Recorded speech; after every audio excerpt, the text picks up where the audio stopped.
L'avocat franco-palestinien Salah Hamouri a été expulsé arbitrairement de sa terre natale vers la France dimanche 18 décembre dernier. En détention administrative en Israël depuis 9 mois sans avoir été formellement accusé, le militant pour les droits humains s'est aussi vu retirer son statut de résident de Jérusalem. Une décision qui pourrait créer un précédent juridique pour les milliers d'autres Palestiniens de la ville sainte, selon Francesca Albanese, rapporteure spéciale des Nations Unies sur la situation des droits humains dans les territoires occupés palestiniens.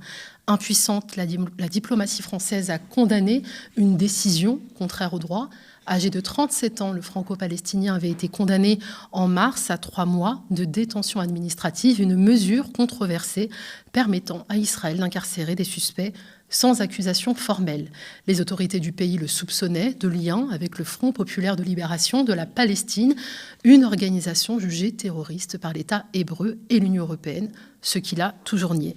J'ai changé d'endroit, mais le combat continue, a déclaré Salah Hamouri à son arrivée à l'aéroport parisien de Roissy. On l'écoute. Pour moi, la Palestine, c'est une cause et c'est pas la géographie. J'ai changé d'endroit, mais le combat il continue. Avec vous, avec mon peuple, on continue ce combat jusqu'à la libération, l'indépendance et surtout le retour. Et merci encore une fois. J'ai le plaisir de recevoir Salah Hamouri pour une interview exclusive. Ensemble, nous reviendrons sur la révocation de son statut de résident permanent et plus globalement sur son combat.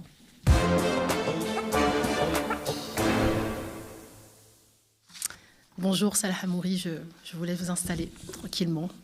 Bonjour. Merci beaucoup d'avoir accepté notre invitation. Alors ces dernières années, vous avez passé plus de 2 ans en détention administrative, une incarcération injustifiée et difficile qui laisse forcément des traces. Comment allez-vous ? Merci de me recevoir aujourd'hui sur votre plateau. Je me sens en colère. Le sentiment d'avoir été arraché, déporté et en force de ma ville, d'être obligé d'être en France. C'est un sentiment de colère qui me suit quotidiennement depuis ma sortie. Est-ce que vous pouvez nous raconter les conditions de détention en Israël ? Les conditions de détention des prisonniers politiques palestiniens sont souvent difficiles. L'administration de la prison, elle fait tout pour briser la psychologie et la volonté des prisonniers politiques. Aujourd'hui, il y a 4700 prisonniers politiques dans les prisons israéliennes. Parmi eux, des enfants de l'âge de 13, 14, 15 ans, des femmes, des prisonniers qui ont dépassé 35 et 36 et 37 ans en prison. Tout est fait pour contrôler la vie des prisonniers. Malheureusement, juste il y a 2 semaines, il y a encore un prisonnier qui est mort dans les prisons israéliennes à cause de sa maladie. La négligence médicale qui est faite systématiquement et exprès par l'administration de prison, elle vise aussi la vie des prisonniers. Les conditions sont assez difficiles et d'être emprisonné en Israël, ça veut dire que tu subis une torture psychologique quotidienne. Physique, ça arrive, c'est pas tous les jours, mais moi personnellement, ça m'a pas arrivé. D'autres prisonniers, ça leur est arrivé.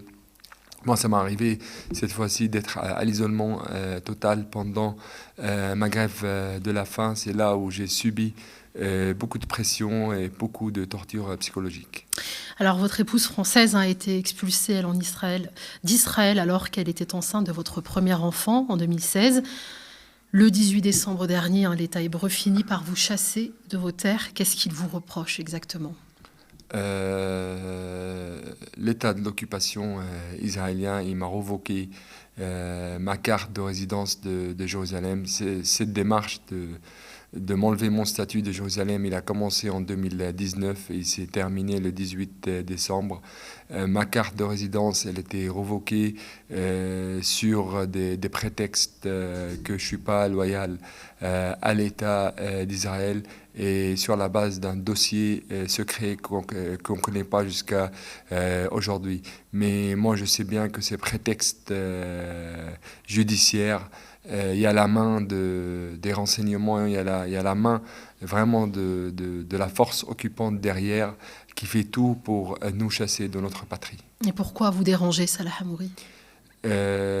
Moi, je fais partie du peuple occupé. C'est vrai que j'étais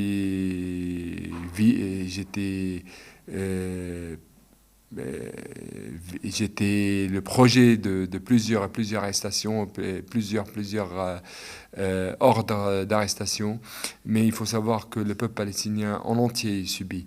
À Jérusalem, il y a un projet de ce nettoyage ethnique qui continue quotidiennement à Jérusalem en utilisant tous les moyens possibles par la destruction des maisons, par la construction du mur, par les arrestations et finalement par la révocation des cartes de résidence.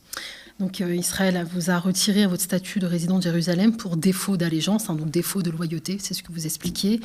Une décision qui pourrait créer un précédent juridique pour les milliers d'autres Palestiniens de la ville, c'est ce qu'explique Francesca Albanese, rapporteure spéciale des Nations Unies sur la situation des droits humains dans les territoires occupés palestiniens. Est-ce que vous pouvez nous expliquer pourquoi ça présente aussi un risque pour les autres Palestiniens qui ne sont pas forcément militants comme vous ? Cette déclaration, je pense qu'elle est très importante parce que ça peut vraiment être un précédent à Jérusalem parce que le but de la force occupante à Jérusalem, c'est vraiment de vider Jérusalem des citoyens palestiniens et de contrôler la ville totalement et avoir une majorité israélienne dans la ville. Ce qui s'est passé avec moi, il peut aussi se passer avec des milliers. C'est pour ça qu'on dit que c'est un acte très très très dangereux parce qu'ils peuvent être un moyen de plus utilisé contre la population à Jérusalem pour les chasser de la ville et les obliger à quitter la ville. Et comme c'est passé avec Salah, ça peut se passer aussi avec des milliers. Le loi, entre guillemets, le loi israélien, il donne la droit au ministre de l'Intérieur israélien de révoquer n'importe quelle carte de résidence de n'importe quelle personne de Jérusalem. C'est ici la dangerosité de cette loi et c'est la dangerosité des moyens que le ministre de l'Intérieur il a pour chasser les Palestiniens de Jérusalem.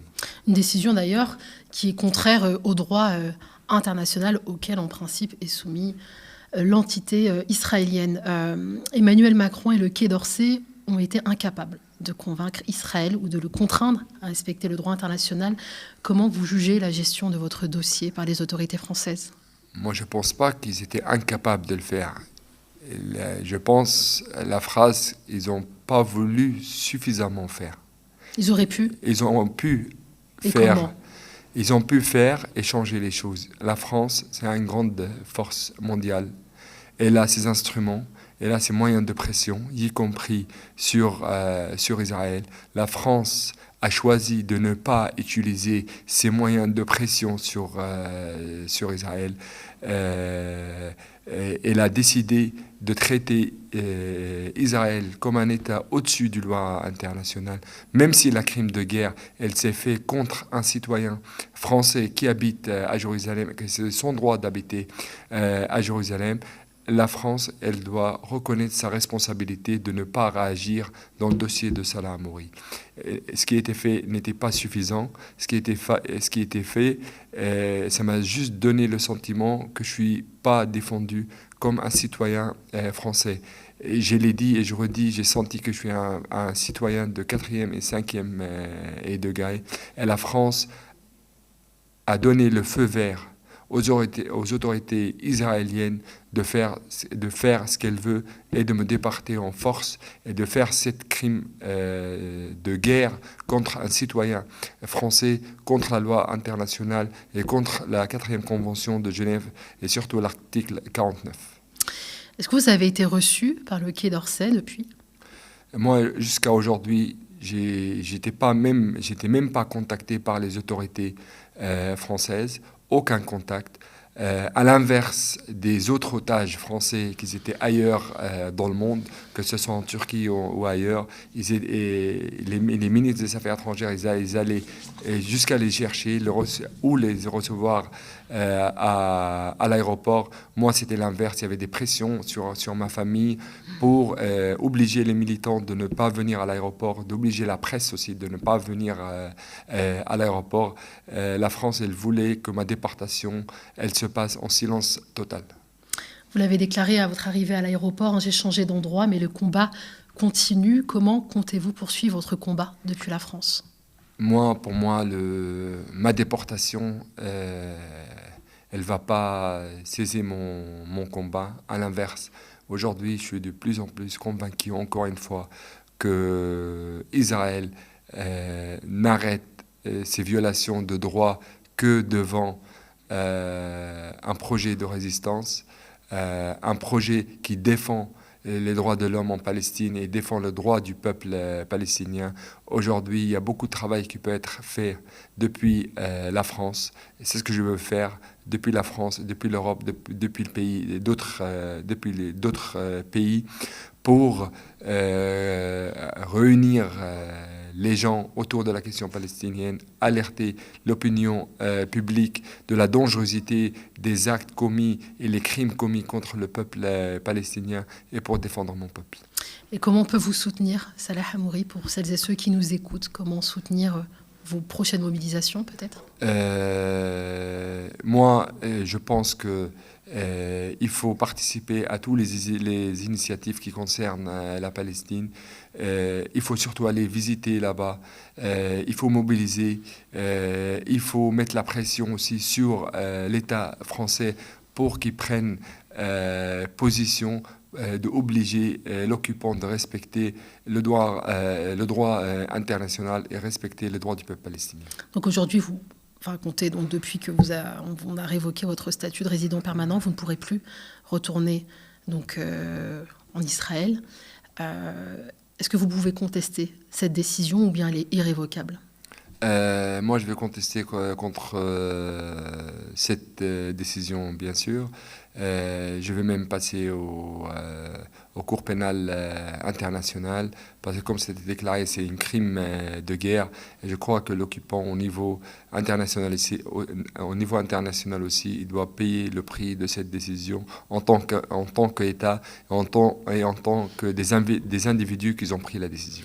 Donc vous traduisez aujourd'hui Israël devant la Cour pénale internationale? Oui, je vais porter plainte à la Cour pénale internationale pour cette crime de guerre. Et vous le disiez qu'aujourd'hui Israël est un État qui vit au-dessus de la loi. Est-ce que vous êtes confiant quant à la décision qui pourrait être rendue par cette juridiction? Même si la décision, elle ne sera pas respectée par l'état de l'occupation, et je pense que c'est ce qui va se passer, mais moi je vais utiliser tous les moyens et tous les outils possibles que j'ai pour lever la voix de mon peuple, pour défendre ma cause et surtout d'essayer de garantir mon retour en Palestine. Merci beaucoup, Salah Hamouri, d'avoir répondu à nos questions. Vous avez bien évidemment tout notre soutien dans votre combat.